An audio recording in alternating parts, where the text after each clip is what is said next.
تفتكروا غلط إن الواحدة تبقى على نيتها مع أهل جوزها وتكون على طبيعتها، ولا لازم تداري وتخبي؟ تعالوا نسمع قصتنا النهاردة بتتكلم عن إيه، وهستنى رأيكم في التعليقات تقولولي إيه الصح. يلا نبتدي ونقول بسم الله. أنا سندس، عندي 24 سنة، لسه عروسة جديدة، متجوزة من مجدي وقاعدة في بيت عيلة. بس من يوم ما دخلت بيت العيلة وأنا كل همي إني أثبت للكل إني كويسة وإني شاطرة وبعرف أعمل كل حاجة. فاكرة في يوم في أول جوازي قلت أنزل لحماتي أقعد معاها شوية، وقبل ما أنزل عملت صينية مكرونة بالبشاميل وفراخ، وقلت أخدهم معايا تحت عشان أوريها شطارتي.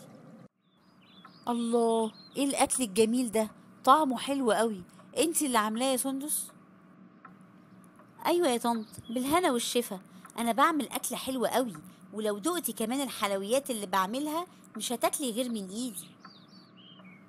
ايوه كده يا مرات ابني، طلعتي شاطره وبتعرفي تطبخي. طب لو احتجت منك انك تعملي لي اي حاجه، اكل مثلا او حلويات في عزومه، هتعرفي؟ ايوه طبعا يا طنط، انا من زمان وانا اللي مسؤوله عن اي عزومه في بيتنا، ومش بيتنا بس، اي حد في العيله او صحابي يكون عنده عزومه او عقيقه يكلموني على طول، وانا اللي بعمل كل حاجه. ايوه كده. اصل بقى بصراحه قريب كده عايزه اعزم بناتي اخوات جوزك، عايزاكي بقى تشرفيني وتعملي لي عزومه حلوه. من عينيا يا طنط، ان شاء الله هشرفك. ساعتها مش عارفة أنا كنت فرحانة على إيه.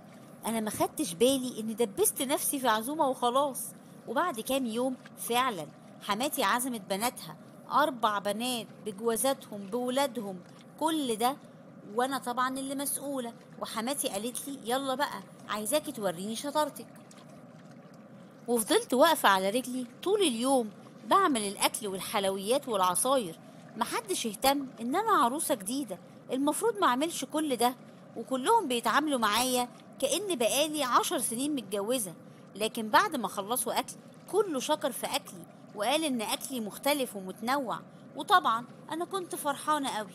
وتاني يوم كنت عند ماما وحكيت لها على كل اللي حصل، بس لقيت ماما بتقولي انت غبية يا سندس، ازاي تقولي لهم انك بتعرفي تطبخي وتعملي انواع كتير من الاكل؟ لا، وتقومي كمان بالعزومة دي لوحدك وانت لسه عروسة؟ انت عايزاهم يستغلوكي بعد كده ولا ايه؟ انا مش قصدي كده يا ماما، انا بس حبيت اوريهم شطارتي وان اكلي لا يعلى عليه. وانت كده ارتحتي يا فالحة اما دوقتيهم اكلك وعرفوا انك بتعرفي تطبخي حلو؟ طيب لحقي بقى على اللي جاي، عشان حماتك شكلها هتخليكي تعملي كل حاجة. بعد كلام ماما قلقت شوية من اللي جاي، بس شوية كده فترة بسيطة عدت وسيلفي الصغير اتجوز. بس مراته من ساعة ما اتجوزت وهي قاعدة في شقتها، مش بتنزل تحت خالص.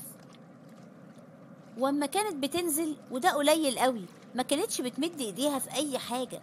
انا بصراحة كنت فاكرة انها مش بتعرف تطبخ ولا ليها في شغل البيت، لكن اتفاجئت اما مرة كنت عندها ولقيتها عاملة اكل حلو قوي ودقته وقلت لها بجد يا نورة الاكل تحفة، تسلم ايدك، هو انت اللي عاملاه؟ ايوه انا، وبعمل وصفات جديدة حلوة قوي عشان اغير في الاكل التقليدي. بصراحة برافو عليكي يا نورة، ده أكلك تحفة. أنا كنت فاكرة إنك ما بتعرفيش تطبخي عشان يعني ما بتعمليش حاجة تحت عند طنط أما بتنزلي. طيب وهو أنا هطبخ تحت ليه؟ هو أنا مطلوب مني إني أعمل لهم الأكل تحت؟ لأ، أنا بحب أخلي مجهودي لنفسي وأعمل الأكل لجوزي. أنا أساسا مش بحب أنزل تحت كتير. طب ليه كده يا نورة؟ احنا كلنا قاعدين في بيت عيلة، يعني كلنا نبقى مع بعض ونشترك في كل حاجة. لكن انتي شكلك بتحبي تكوني لوحدك في شقتك، مع ان طنط طيبة جدا وهتحبيها قوي. بصراحة انا برتاح اما اكون قاعدة في شقتي ومش بحب انزل تحت كتير. اه ممكن انزل، بس انا مش بحب الاختلاط. بصراحة الاختلاط بيجاكل كتير. ساعتها احترمت رغبتها وقلت ان كل واحد حر وكل واحد ليه شخصية، بس خدت بالي ان كل البيت طول الوقت معتمد عليا انا وبس، وأي حد يعوز حاجة يطلبها مني.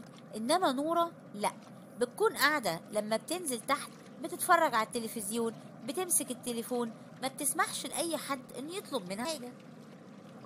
ومرة كنت عند نورة في شقتها وقدمت لي جلاش كانت عاملاه، كان حلو قوي طعمه يجنن. فروحت قلت لها: انت عارفة يا نورة، حماتي بتموت في الجلاش، ولو دقت اللي انت عاملاه ده مش هتسيبي غير لما تعملي لها زيه. ايه رأيك ما تعملي صينية وننزل تحت تدوقه؟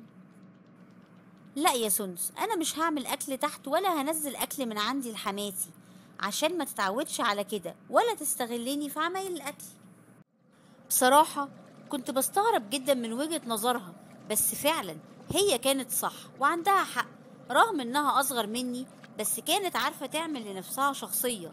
ومرت الايام وانا زي ما انا على طول قاعدة عند حماتي وبعمل كل حاجة تحت عشان ارضيها وما زعلش حد مني.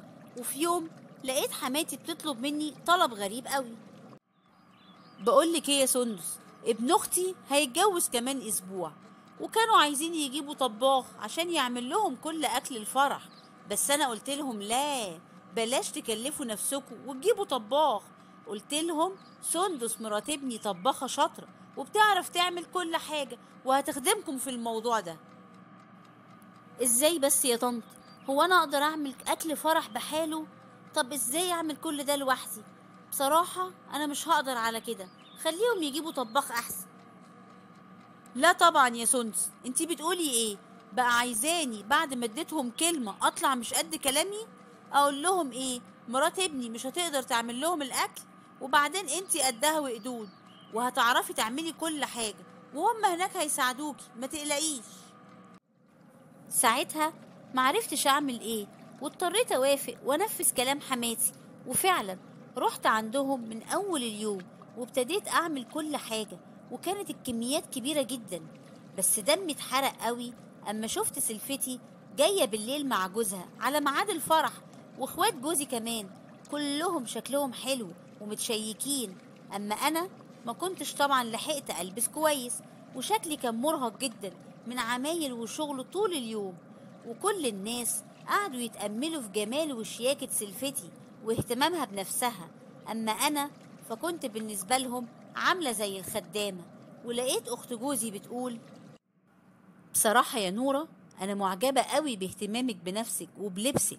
اللي يشوفك جنب سندس ما يقولش إن انتم الاتنين لسه عرايس ما كملتوش 3 شهور، بس الفرق إيه زي ما بين السما والأرض. أهم حاجة إن الواحدة تهتم بنفسها مش وهي عروسة بس.